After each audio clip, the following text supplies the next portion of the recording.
Bonjour à tous, ici Yen Bui et vous êtes sur un nouvel épisode du podcast Cultiver la croissance digitale de votre business. Avec ce podcast, j'accompagne les hébergeurs touristiques, des professionnels mais aussi des particuliers pour booster leur visibilité en ligne et ainsi augmenter leur taux de réservation. Chaque semaine, je vous partage des conseils faciles à mettre en action au travers d'épisodes au format court de mon podcast. Dans l'épisode du jour, je vous livre mes conseils pour mettre en place une stratégie d'email marketing pour votre hébergement touristique.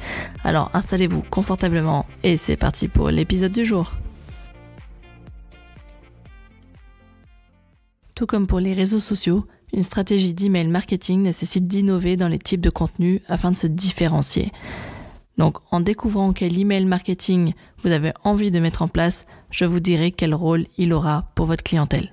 Pour commencer, j'aimerais simplement rappeler que parfois ça fait juste du bien de recevoir des mails qui ne nous demandent pas de sortir notre carte bancaire. Je ne sais pas ce que vous en pensez. Les stratégies d'email marketing, aussi appelées emailing, ont parfois tendance à être amenées uniquement à un emailing promotionnel. C'est souvent le cas avec, pour la plupart des entreprises, tous secteurs confondus, qui ont cette fâcheuse tendance à toujours envoyer des emails à but commercial. Certains d'entre vous pourraient sans doute me dire « Oui, le but c'est de vendre après tout ».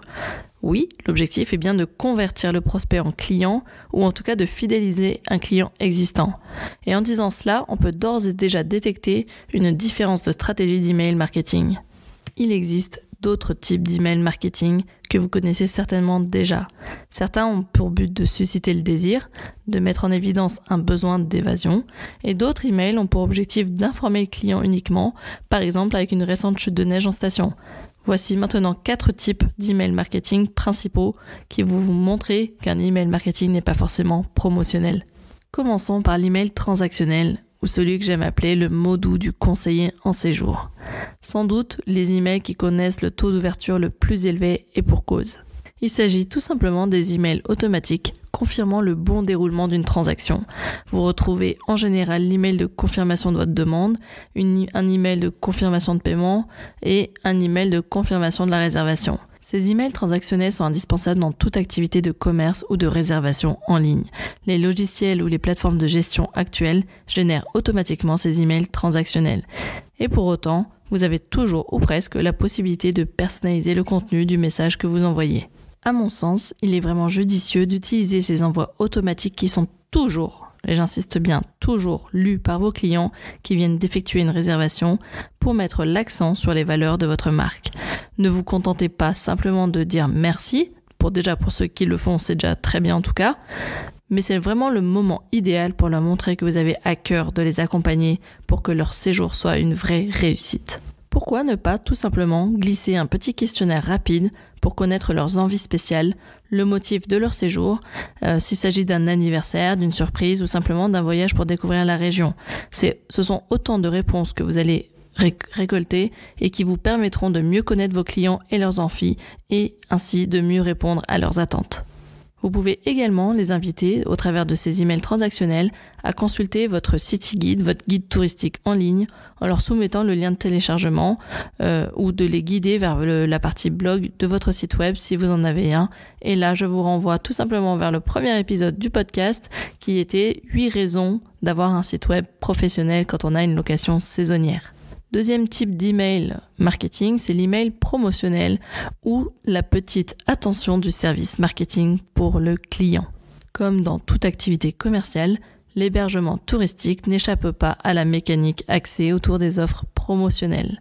Personnellement, je trouve que c'est plus attractif d'offrir une nuit ou des services supplémentaires pour le séjour en cours de réservation plutôt qu'une simple remise commerciale.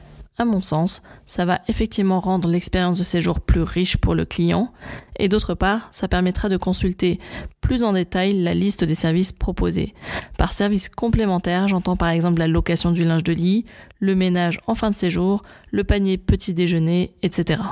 Et j'irai même encore plus loin, je trouverais plus brillant de proposer de tester une activité avec un prestataire partenaire grâce à un code promo. Dans ce cas de figure, la réservation concernant l'hébergement n'a pas été imputée d'une remise. Pour autant, vous venez de réaliser une multivente tout en valorisant votre destination. Voilà pourquoi il est vraiment indispensable de mettre en place une vraie stratégie de partenariat avec les acteurs locaux. Et là, je vous renvoie à l'épisode précédent qui consiste à mettre en place une stratégie de partenariat avec les acteurs de votre territoire. Alors, vous l'aurez sans doute compris, je ne suis pas du tout de la team bon plan à gogo, mais plutôt de la team suivez-moi, je vais vous faire vivre un séjour de rêve. Et moi, je trouve que ça donne un peu plus envie, non ? Je sais pas ce que vous en pensez. Après l'email transactionnel et l'email promotionnel, maintenant l'email d'information ou le porteur de bonnes nouvelles. Comme je vous le disais en introduction, parfois ça fait juste du bien de recevoir des mails qui ne nous demandent pas de sortir notre carte bancaire. Lorsqu'une bonne nouvelle vous concernant ou concernant la destination vient de tomber, il vous suffit simplement de la partager avec votre liste email. C'est un peu comme le jour où l'on décroche enfin notre diplôme ou notre premier emploi et qu'on s'empresse d'appeler tout notre répertoire pour annoncer la super nouvelle. L'idée, c'est un peu ça.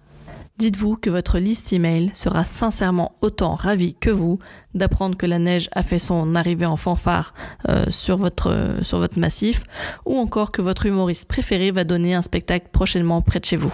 Alors oui, ce genre d'information est généralement déjà relayé par votre office de tourisme, mais est-ce que ça vous empêche pour autant de partager la même information mais avec vos propres mots ? Et puis après tout, qui vous dit que votre clientèle ne préfère pas lire vos emails plutôt que ceux de la destination touristique ? Attention, utilisez néanmoins avec parcimonie dans ce type d'email marketing les boutons d'appel à l'action. Inutile de sauter tout de suite sur l'occasion de dégainer le fameux bouton réservé maintenant. Parfois, on apprécie juste, de temps en temps, un simple email porteur de bonnes nouvelles. Point. Dernier email marketing dont j'aimerais vous parler, c'est l'email relationnel ou le secret du community manager. Le community manager, c'est cette fameuse personne multicasquette qui est à la fois la conseillère en séjour sur les réseaux sociaux, mais aussi le photographe vidéaste pour des partages de contenu en live. C'est la personne qui essaie de trouver une réponse à apporter dans un délai ultra court. Animer une communauté, c'est créer de l'engagement. C'est avant tout essayer de créer des interactions autour d'une publication sur les réseaux sociaux, et c'est aussi nouer de vraies relations avec des ambassadeurs de votre marque ou de votre territoire. Et c'est en ce sens que je perçois l'email relationnel comme la mission du community manager. C'est créer un lien durable avec sa communauté, son lectorat. L'email relationnel, il a simplement pour but de donner une image sympathique, de nouer une véritable relation de confiance. C'est le type d'email marketing qui va favoriser l'attachement du client envers votre marque, votre territoire, parce qu'il se sent mis dans la confidence d'un événement en cours de préparation ou d'une bonne nouvelle. On prend souvent la mauvaise habitude de ne parler que de nous, de nos nouveautés, de nos offres, etc. Et si pour une fois, on mettait notre client au cœur de notre principale préoccupation et qu'on s'intéressait vraiment à lui ? Comment ça ? Tout simplement en proposant des questionnaires de connaissances clients pour leur envoyer ensuite des contenus qui les attirent réellement. C'est le vrai secret du community manager, savoir ce dont sa communauté a réellement envie. Et là, je ne parle pas de besoin, mais je parle bien d'envie. Pour illustrer mon propos, je vais vous donner un exemple. Il y a une grande différence entre « je rêve de partir 3 jours seul, sans mari ni enfant pour me retrouver » que « j'ai besoin de faire du yoga pour avoir ma propre bulle ». L'email relationnel, ça doit permettre à votre lecteur de se sentir en confiance et compris sans aucun jugement. Voici quelques exemples d'emails relationnels qui utilisent en fait la confidentialité comme clé d'approche. Par exemple, on va souhaiter l'anniversaire de son client si on a eu la date. On va partager les coulisses d'un événement ou d'une nouveauté auquel on est partie intégrante. On va pouvoir partager son parcours personnel et pourquoi pas professionnel. On va raconter pourquoi on a choisi un style de déco plutôt qu'un autre dans son logement, dans sa location saisonnière.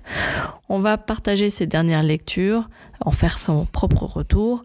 On va partager les dernières images de randonnée qu'on a faites, les dernières balades en VTT, etc., etc. Vous l'aurez compris, je l'espère, l'email relationnel, c'est en fait un email conversationnel, comme si on discutait avec un ami autour d'un café. Écoutons-nous les uns les autres, écoutez ce que votre client a à vous dire et partagez avec lui vos conseils et vos propres expériences. Pour conclure sur cette première partie, dites-vous bien que plus vous préparerez en amont votre stratégie d'emailing, plus celle-ci s'intégrera de façon pertinente à vos autres actions marketing. Maintenir une relation sur la durée, ce n'est ni plus ni moins que faire en sorte de rester dans l'esprit du client de manière régulière. Et la répétition d'un message, c'est définitivement une des clés de réussite de votre stratégie pour développer votre notoriété. Voyons maintenant 4 étapes pour mettre en place la stratégie d'email marketing. La première consiste à créer et faire grossir votre liste d'emails. L'intérêt d'avoir une liste email qualifiée, c'est bien entendu d'avoir des personnes réellement intéressées par un séjour dans votre région. Peu importe à ce moment précis que le séjour ait lieu chez vous ou non. Ces personnes sont pour le moment uniquement intéressées par un conseil lié au voyage, des idées d'activités, de restaurants à tester, etc. D'où l'intérêt pour vous d'établir une stratégie de contenu autour de la thématique du voyage au sens large et plus précisément d'un voyage dans votre destination. Si votre destination possède une caractéristique particulière, pensez à attirer vos prospects en rapport avec ce thème spécifique. Il peut s'agir d'une région viticole, d'une région axée sur le sport grandeur nature, d'une région au patrimoine culturel riche. C'est à vous de voir et d'adapter votre stratégie de contenu autour de ça. Pour faire grossir votre liste email, l'une des techniques marketing consiste à envoyer à votre contact un bonus gratuit et utile pour le lecteur, en échange de son email bien entendu. Par exemple, dans votre cas, ça peut être l'envoi d'un guide touristique fait maison au format PDF ou alors en ligne qui vous permet en fait derrière de collecter des emails purement qualifiés. Une fois que vous avez une liste d'emails créée, la deuxième étape consiste à définir des séquences d'emails marketing. Pour optimiser votre stratégie et rester régulier, il s'agit en fait de créer des séquences d'emails en fonction de votre liste de contacts. Ça peut être en fonction de plusieurs informations, ça peut être la source initiale du point de contact, ça peut être tiens, on s'est rencontré sur un salon, ou alors vous avez pris contact via une plateforme de réservation en ligne. Ça peut être une information liée à la date prévisionnelle du séjour ou du motif du séjour, etc. Vous l'aurez compris, votre liste email doit être segmentée. Ça veut dire que vos contacts vont être triés et classés soit par les types d'informations que je viens d'évoquer, soit tout simplement par leurs besoins ou par le fait qu'ils soient prospects ou déjà clients. Ne serait-ce que une stratégie d'email de fidélisation ou une stratégie d'email d'acquisition de nouveaux clients, c'est déjà 2 segmentations de votre liste email. À vous ensuite d'imaginer un enchaînement d'emails à envoyer à chacune de vos listes, en essayant quand même toujours de garder à l'esprit d'alterner les emails commerciaux, les emails informatifs et les emails relationnels. Avancez progressivement dans le temps en partant de la phase de séduction jusqu'à la phase de confiance en vos propos, en ce que vous dites, et à la phase d'attachement à votre image. Si vous n'êtes pas équipé d'une solution de gestion de relations clients ou de CRM, sachez que vous pouvez parfaitement gérer ces listes d'emails depuis un outil d'email marketing standard comme ConvertKit, Mailchimp ou bien d'autres encore grâce à leurs fonctionnalités poussées. Enfin, comme une stratégie de contenu sur les réseaux sociaux, la troisième étape consiste à construire un planning d'envoi d'emails régulier. Un calendrier éditorial est alors indispensable si l'on souhaite rester régulier et conserver un niveau de qualité élevé. L'objectif d'avoir une stratégie d'email à l'année consiste à garder au chaud vos prospects tout au long de l'année. L'idée, ce n'est pas de donner cette impression de jamais communiquer avec son audience, sauf pour envoyer une offre commerciale à 2 mois d'un lancement de saison.